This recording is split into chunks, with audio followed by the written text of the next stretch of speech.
Ndi nthawi ya nkhani kuchokera kuno ku MBC ndipo matsulano muli ndine mese zamawa ndi msangayo line mponda koma poyamba nayi mitu ya nkhanizi. Thupi la yemwe anali mkulu wa MBC ya Brian Banda alika m'manda kuchileka mboma la Blantyre. Boma latsekulira gawo loyamba la malo opangira magetsi amphamvu ya dzuwa yokwana 50 megawatts ku Salima. Ndipo timu ya Scorchers yadzigulira malo ku mpikisano wa maiko apa dziko lonse omwe udzachitikire ku Brazil chaka chamawa.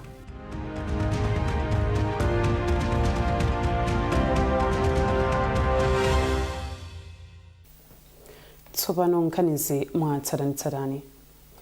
Thupi la Brian Banda omwe anali mkulu wa bungwe la Malawi Broadcasting Corporation MBC lalowa m'manda m'mudzi mwa Mbanda kuchileka mboma la Blantyre. Mmawu ake mlembi wa mkulu wa boma Justin Saidi omwe amayimira mtsogoleri wa dziko lino ati President Mutharika wakhudzidwa kwambiri ndi imfa ya Brian Banda ponena kuti anali munthu waluso komanso anathandizira kukweza ntchito zolemba nkhani mdziko muno. Chipani cha Alliance for Democracy AFOD chalumikizana ndi Malawi kulira maliro a Brian Banda yemwe anali mkulu wa bungwe la MBC omwe amwalira loweruka pa 8 August 2026 atadwala kwa kanthawi kochepa. Muchikalata chomwe mlembi wa chipanichi watulutsa chafotokoza a Brian Banda ngati mtolankhani wodziwika bwino komanso ogwira ntchito wa boma yemwe anagwira ntchito kwambiri pokweza chitukuko komanso kulimbikitsa ntchito za utolankhani ndi kufalitsa nkhani mdziko muno. Wachiwiri wina kwa mtsogoleri wa dziko lino Enoch Chihana apempha anthu komanso magulu osiyanasiyana kuti agwirane manja polimbikitsa umodzi mdziko muno.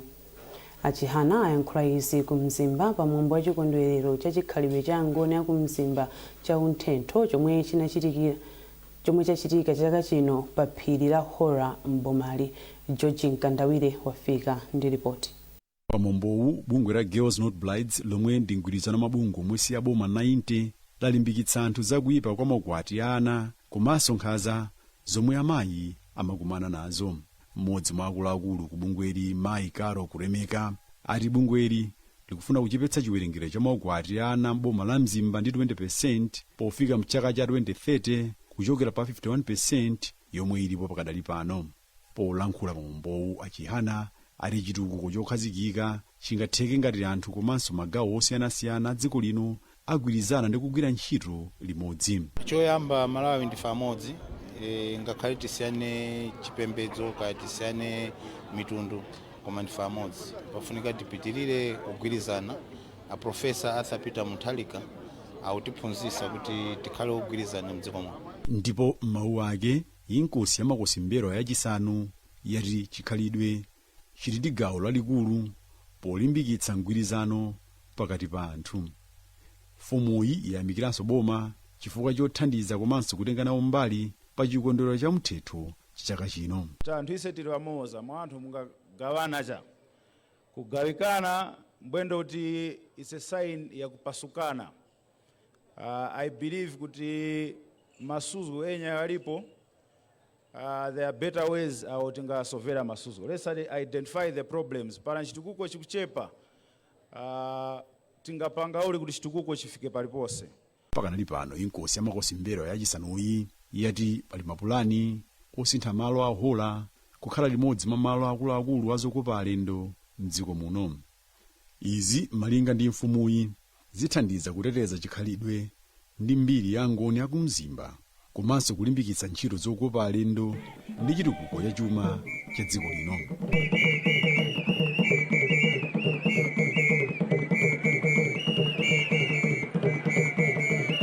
George Nkandawire, MBC Mzimba.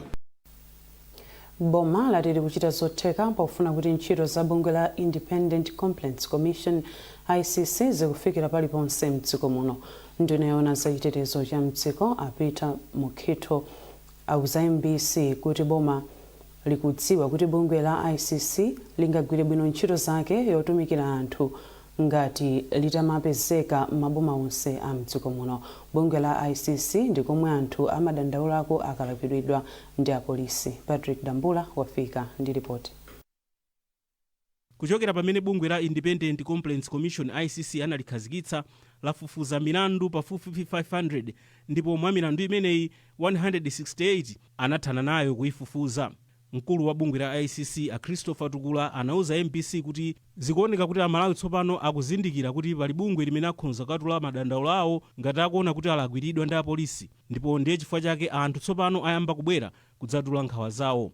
Iwo anati pakadali pano bungwe lawo lakwanitsa kufufuza milandu itatu ikuluikulu yokhudza apolisi, ndipo apolisiwa pakadali pano ali mundende atapezeka olakwa ndi mabwalo a milandu.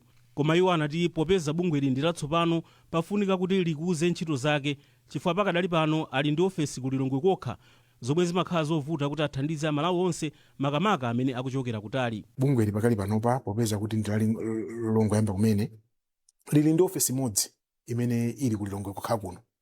Ndiye kuti tikalandira dandaulo la kuchitipa kapena kunsanje timenera kupita kuchokera ku Lilongwe kuno. Zimene zimatenga nthawi, zimafunika transport, zimafunika kuti anthu ayende akagone konko akhale ku masiku angapo, zonsezi zimasowa ndalama. Pakali panopa tikufuna kuti tiyesetse tikukambirana ndi boma kuti titsegule maofesi ena mu zigawo zonse kuti dandaulo limene talandira tizitha kukafika kudera kuja mosachedwa komanso mosavuta chifukwa choti tili ndi ofesi pafupi. Poyankhapo pa pempho limeneli, nduna yoona za chitetezo cha mdziko apita Mukhitho anati boma pakadali pano lukambirana ndi makhonsolo onse mdziko muno kuti apeze malo kuti maofesi a ICC akhale pa khonsolo ina iliyonse. Mmene mukudziwira kuti ife apolisi timapezeka pena paliponse mdziko muno. Takulapo ifeyo kunduna kwathu ndi anzathu a local government kuti atayesesa kuwapezera malo mu district assembly, kuti ifeyo ndi khumbo lathu kuti awawa a Complaints Commission akanapezekanso ma district assembly monse. Ncholinga choti ntchito zimene akugwira asilikali athu pa station level azitha kuti anthu ngati sanakhutisidwe azitha kumakafika ndi kukadandaulira kuti Amalawi azilandira chithandizo choyenerera chimene akanenera kulandira kuchokera kwa asilikali apolisi m'madera mwawo. Anthu akhonza kadandaula ku bungwe la ICC popita ku ofesi zawo kapena kulemba kalata kapenanso kugwiritsa ntchito masamba osiyanasiyana apa intaneti. Bungwe la ICC adalikhazikitsa pansi pa gawo 128 la ntchito za apolisi pofuna kulimbikitsa kuti apolisi azigwira ntchito yawo motsata malamulo. Patrick Dambula, MBC, Lilongwe. Boma latsekulira gawo loyamba la malo opangira magetsi amphamvu ya dzuwa okwana 50 megawatts kusalima. Nduna yoona za mphamvu za magetsi ya Jane Matanga ati gawo loyamba la mphamvu za magetsi zokwana 10 megawatts layamba kale kugwira ntchito tsopano, ndipo ntchitoyi ayigwira ndi ndalama zokwana $12 million zomwe ndi pafupifupi 20.8 billion kwacha. McDonald Chiwayula wafika ndi nkhani yonse. Matanga anachita chionetsero choyatsa magetsi kutsimikizira kuti tsopano magetsi okwana 10 megawatts omwe akupangidwa pamalowa ayambe kuperekedwa ku bungwe la Eskom. Malo opangira magetsi ambwezerawa adzipanga magetsi okwana 10 megawatts koma ntchito yonse ikadzatha idzapange magetsi okwana 50 megawatts. Poyankhulapo pamwambowu Amatanga anati iyi ni mbali imodzi yokonzanso ntchito za magetsi mdziko muno. Iwo anatinso dziko la Malawi likugwira ntchito ndi dziko la Mozambique kuti lipeze magetsi owonjezera okwana 50 megawatts kudzera mu Southern Africa Power Pool. Project imene betekati kuyembekezera ngati Malawi ndakati kufotokozera mtoto wa Malawi tikati tidzakhala ndi magetsi asola kuti kusalima zimenezo zatheka. Lero tapanga commission power plant imene iyo panga generate 10 megawatts.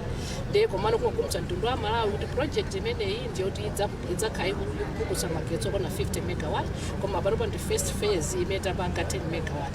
Ndendere kuti ndidzakhala zosangalatsa kwambiri zatheka magetsi tayesa tayatsanso panopa magetsi tukamba pano kuchoka pano kupita kuma line athu a Eskom kuti utumikire mtundu wa Malawi. Iyi ni project yoyamba chabe ndi mbali yoyamba chabe project inoyo tangopanga kukusa 10 megawatt kwadonjezera second phase tikhala kukusa 30 megawatt kenaka third phase tikhala kupanga 10 megawatt. cholinga chake chotonetsa magetsi akwanire. Komanso izo zili apo zopukusa magetsi Malawi muno tikhaso tikugula magetsi kuchoka kwa maneighbors athu kudzera mati ku Southern Africa pawo kuti tikha tikugula magetsi ku Mozambique. Imeneyo it's a matter of weeks tikati magetsi amene aja akulowaso ku Malawi about 50 megawatts. Zikatero ndikuti Malawi kuno kutifuna nkhani yovuta kwa magetsi zakhale mbiri yakale. Mawu ake mkulu wa kampani ya Igenco William Lyabunya anati m'malo mungopanga magetsi okwana 10 megawatts, kampani iyi inasintha dongosolo la gawo lachiwiri la ntchitoyi kuchoka pa 10 megawatts kufika pa 40 megawatts. Iwo atinso zokonzekera gawo lachiwiriri zayamba kale ndipo ntchito yomanga ikuyembekezeka kuyamba mchaka cha 2027 pomwe ma megawatts ena 40 akuyembekezeka kudzawatsekulira pofika mchaka cha 2029. Chaka chino cha 2026 tiyamike kuti yatheka 10 megawatts yomwe panopo tikugulitsa panopo Malawi kulandira magetsi ochokera kuno ku Salima Solar ndi nthawi yachisangalalo kwambiri ifeyo ngati Igenco. Ndi ma project angapo mukudziwa kuti anthu amene akufuna magetsi akuchulukira tsiku ndi tsiku. Ndi chifukwa chimenecho ifenso tikukangalika kuona njira zina zoti tionjezere magetsi ngati boma. Ifwa ndife kampani ya boma tikukhala chindunji kuti tionetsenso kuti magetsi akukwanira dziko muno. Igenco atinso malowa akhala ndi mabatire omwe adzisungira magetsi ndipo izi zitheka pofika kumapeto kwa chaka chino. McDonald Chiwayula, MBC Salima. Mukuonera nkhanizi kuchokera kuno ku MBC tentonenso mitu yake. Thupi la yemwe anali mkulu wa MBC ya Brian Banda alika m'manda kuchileka mboma la Blantyre. Boma latsekulira gawo loyamba la malo opangira magetsi amphamvu ya dzuwa yokwana 50 megawatts ku Salima. Ndipo timu ya Scorchers yadzigulira malo ku mpikisano wa maiko apa dziko lonse omwe udzachitikire ku Brazil chaka chamawa.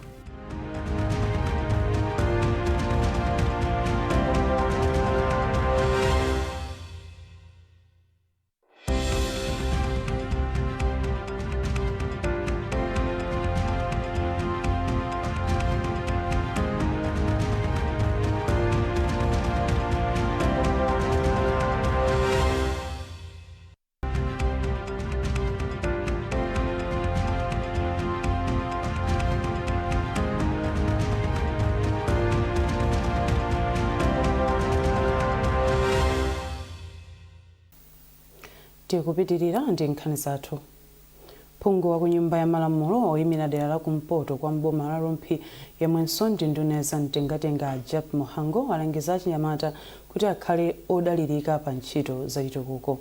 Muhango ati achinyamata ali ndi udindo woonetsetsa kuti akugwira ntchito zothandiza pa chitukuko. Iwo ayankhula izi pamapeto pa msonkhano wa achinyamata ampingo wa CCP mu Sidon ya Livingstonia ku Bandawe mboma la Nkatabe. Hassan Piri wafika ndi ripoti. Jack Muhango ati achinyamata akuyenera kugwiritsa ntchito kuchuluka kwa chiwerengero chawo kuthandiza kuti dziko la Malawi lidzipita patsogolo pa chitukuko. Muhango omwenso ndi nduna za mtengatenga komanso wachiwiri kwa mtsogoleri wa chipani cha DPP mchigawo cha kumpoto ayankhula izi pamene achinyamatawo amatsekera msonkhano waukulu wa achinyamata ku Bandawe mboma la Nkatabe. Iwo ayamikira mpingo wa CCP mu Synod ya Livingstonia kamba kophunzitsa achinyamatawo kuti akhale mzika zodalirika pa chitukuko cha dziko. Pamene tonga wapreza dziko lino ndokuti achinyamata azikhala nthumwi zobwesa mtendere mdziko, asakhale nthumwi zobwesa chiwonongeko mdziko. Ili pempho lalikulu kwambiri limene chokera wapreza dziko lino. Akhale adindo kuti mawa lino azakhala soko la dziko lino.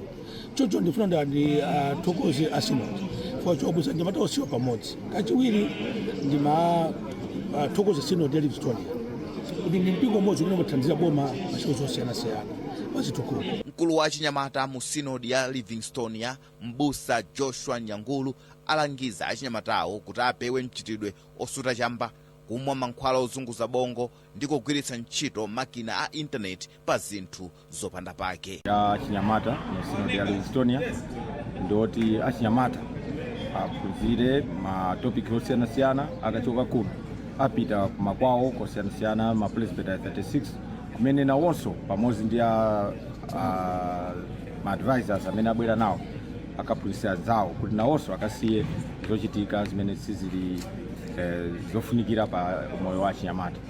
Mawu ake wapampando wa achinyamatawo Gift Siwale wati msonkhano unali wa phindu chifukwa wathandiza kuti achinyamata adzisunga mwambo komanso walimbikitsa kugwira ntchito ndi kupititsa patsogolo mtendere. Achinyamata azaka zapakati pa 13 mpaka 35 ndi amene anabwera ku msonkhano kuchokera ku machalichi onse a CCAP mu sinodi ya Livingstonia. Hassan Piri, MBC, Mzuzu. Bungwe la Central Region Water Board lati kugwiritsa ntchito madzi abwino komanso ukhondo nkothandiza kuti anthu azikhala athanzi zomwenso nzothandizira kupititsa patsogolo ntchito zachitukuko mdziko muno. Mkulu wa bungweli ya Justin Katumba ayankhula izi kusalima pamasolo olimbitsa thupi pomwe amakwera mapiri asenga ndi makasitomala a bungweli. Wanangwa Mvalo walemba ripoti lomwe akuwerenga ndi Hellings Manemba. Akatumba anati masewero olimbitsa thupi amathandiza kuti thupi likhale lathanzi ndipo pomwe anthu ali athanzi akhonza kugwira ntchito zosiyanasiyana zachitukuko. Ngati gulu ndiye kuti tikupanga ubale wasopano ndi anzathu. Ndemene tikupanga ubale ndi anzathu titha kumene timakwera phiri timatha kumalimbisana mitima kuti tipitirebe ulendo tisabwerere. Ena tikuziwa maputha kubwera pa phiri namba 3 4 koma mbiri amaliza ulendo. Ndiye tikhulupirira kuti tikamagwiranso ntchito titha kumalimbikisana kuti mavuto omwe tikuwaona zimenezo ngati timu titha kuzigonjetsa ndipo titha kugwira ntchito yathu mopambana kuposa kale. Mawu ake bwanamkubwa wa boma la Salima Athokozani Munthali anati mwambowu wapereka mwayi kwa makasitomala a bungweli kuti akhale ndi nthawi yochita masewero olimbitsa thupi komanso kukambirana ndi akuluakulu a bungweli popititsa patsogolo ntchito za bungweli. Inali ndithu challenge yovuta komano tinaona umodzi pamene kunali kulimbikisana zomwenso zitathandizenso umoyo mwathu tapangidwa encourage ndithu kuziyaso momwe CEO anatiyankhulira kuna kuti momwe takanisira kupanga hike kukwera mapiri amenewa ndi chimodzimodzi momwenso tiziutengera umoyo wa pantchito nena kuti tisamapange give up even titakumana ndi zinthu zokhoma zosiyanasiyana. Bungwe la Central Region Water Board lati lipitiriza kuthandizira mu njira zosiyanasiyana polimbikitsa moyo wa thanzi kwa anthu ozungulira derali ndi makasitomala ake. Akuluakulu a Cycling Federation ati ndikukhutira ndi momwe mpikisano opalasa njinga wa National Cycling Championship wayendera ponena kuti akatswiri opalasa njinga ambiri anadutsa nthawi imene anawapatsa. Mtsogoleri wa bungweli Amalambo Kaira ati opalasa njinga 11 anakwanitsa kudutsa mlingo umene anayerekeza wa maola 3 ndi mphindi 30. Stephen Nazumbe ndi amene anapambana kwa amuna pamene kwa akazi Chris Kambalame ndi amene wapambana. Takutira kwambiri ndi mpikisano wa lero umene wachitikira chifukwa chakuti kuchoka kunzuzo kafika kuvizawa ndikubwerera mapiri ali apa ndi mtunda wautali koma ngata kuona kuti number 1 2 3 nthawi imene ayenda is less than 3 hours sonza kuti anyamata athu akuchita bwino kwambiri. Mapindu ndithu ndipo alipo ochuluka kwambiri. Toyamba pamakhala katonkeni ma prizes amene anthu amalandira. Chachiwiri ndi hefe. Chachitatu mmene tateremo ndikuti tikuona kuti kodi amene angakatimire Malawi maiko akunja ndi athu ndi athu. Mpikisano yake kwambiri timakhala ndi wa continent umene umakhala African Championship. Kodi Africa ponse pano katundu ndi ndani ndiye kusankha kwake timagwisa ntchito mpikisano ngati imeneyi. Timu ya dziko lino ya mpira wamiyendo ya atsikana ya Scorchers yafika ndime ya semifinal kumpikisano wa maiko a Africa a AFCON omwe ukuchitikira mdziko la Morocco itagonjetsa Ghana ndi zigoli 2-1. Pofika mndimeyi ndiye kuti timuyi yadziguliranso malo kumpikisano wa maiko pa dziko lonse omwe udzachitike chaka chammawa mdziko la Brazil. Ghana ndi yomwe inayamba kugoletsa chigoli choyamba koma timu achawinga anabweza chigolichi mchigawo choyamba chisanathe. Rose Kanzere ndi yemwe anamwetsa chigoli chopambanira mchigawo chachiwiri kuti Malawi ilembe mbiri yapadera yodzipezera malo kumpikisano wa maiko apa dziko lonse kwa kanthawi koyamba. Timuyi ikusewera koyamba kumpikisano wa AFCON ndipo tsopano itambitsana ndi Algeria mu ndime ya masemifinal lachitatu likudzali.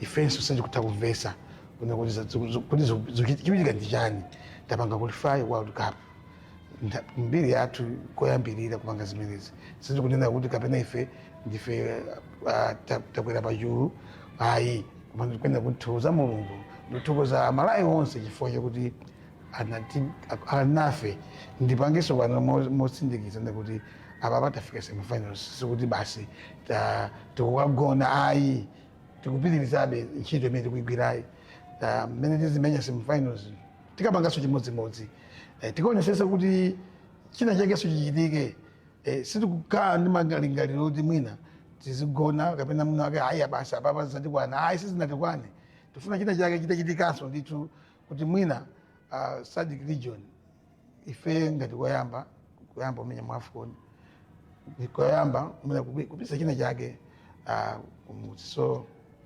tiyesesa sitinagone mawa tikhalabe tikuyamba matraining athu mene mapangira madongosolo athu mene timakhala nayo kufikira ifeyo titakhutitsidwa kuti apa takhutitsidwa funa tapita World Cup koma tifuna tikhutitsidwe kufati kunoko tinabwerera tournament ya AFCON titayitenga imene iyo kufika finals ndi chinthu chachikulu kwambiri kwa ife. Tibwerere ku nkhani yathu yoyamba yomwe tikuti thupi la Brian Banda omwe anali mkulu wa bungwe la MBC lalowa m'manda m'mudzi wa Mbanda kuchileka m'boma la Blantyre.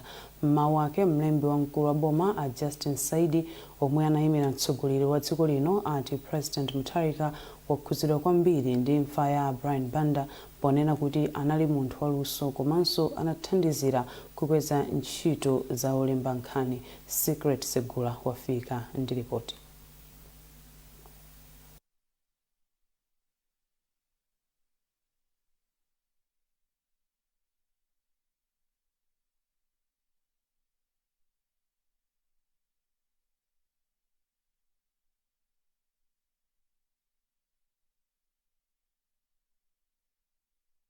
Anthu mazana anasonkhana m'mudzi mwa Mbanda kuchileka m'boma la Blantyre kuzapereka ulemu wotsiriza kwa Brian Banda omwe anali aluso polutsa nkhani zomwe zakhuza miyoyo ya anthu ambiri. Mmawu ake mlembi wamkulu wa boma a Justin Saidi ati mtsogoleri wa dziko lino Profesa Arthur Peter Mutharika ndi okhudzidwa ndi imfayi ponena kuti dziko lino lataya munthu waluso yemwe amayankhulira anthu ambiri. A president pamodzi ndi a first lady akupepesa koopsa imfa iyo makolo ake a Brian Banda ndi aliyense amene wakhuzidwa. Taona tonse mene anthu anabwerera kusonyeza kuti Brian Banda anali munthu wa anthu andi chinaliso cholakwika kumtenga Brian Banda uja kukakhala director general ku MBC. Mwana amagwira ntchito yabwino ya dziko zolinga zake zimafunika kuti aonesese kuti anthu Malawi munakugwirizana anthu akupanga zinthu zolongosoka osakhala zolakwika. Chifukwa chake mafunso ake nthawi zina anali choti amavutisa atsogoleri koma izi kwa president zimatsangalatsa chifukwa a president ndi munthu amene wa democracy. A president amafuna kuti zonse ziyenda mndondomeko choncho amakhala omasuka Brian akamafunsa muchitena iliyonse ndipo amapereka tikane kuti masomphenya awo adziko. Ndiye pa mpando wa bungwe la MBC a Benson Tembo ati bungweli lisowa ukadaulo wa Banda omwe anali olimbikira ntchito. Pensa kuti utsogoleri sikungokhala mu office ayi koma kukhala mdindo komanso kukhala bwino ndi anthu omwe akugwira nawo ntchito ngakhale atakhala pa mpando wa mmodzi.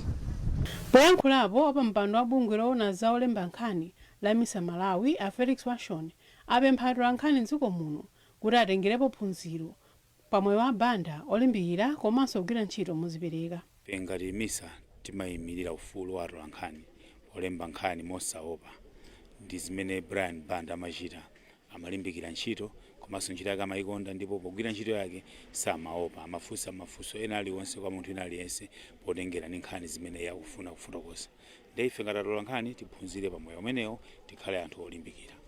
Ena mwa anthu odziwika omwe anafika pa mwambowu ndi mlembi wamkulu wa boma Justin Saidi, wachiwiri kwa mtsogoleri wa dziko lino wakale a Michael Usi, akuluakulu a chipani cha DPP monga apita mu Nkhito a Joseph Mwanamveka, Mai Rosa Mbilizi, akuluakulu ena aboma, akuluakulu ena azipani zotsutsa boma, amipingo mwa ena. Secret Segula, MBC News, Chileka.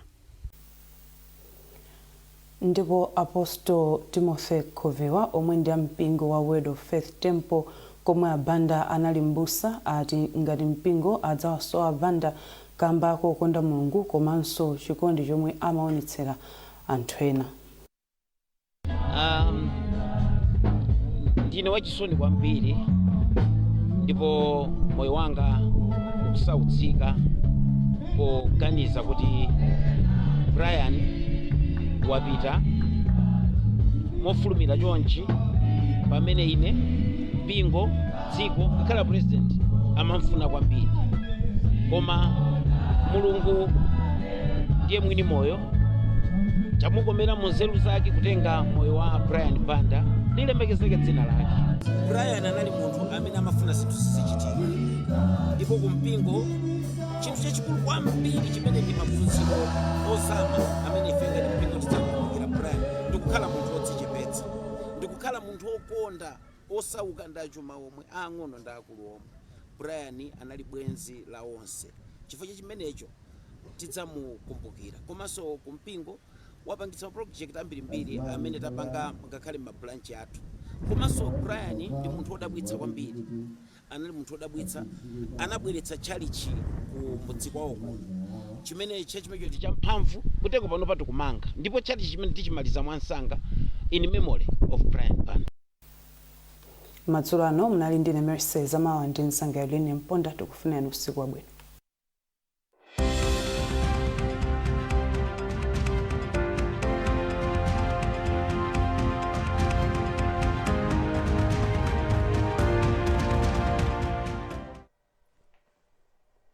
Madzulo abwino kwa nonse, ino ni nthawi ya zanyengo. Kunazizira m'bandakucha wa lero m'madera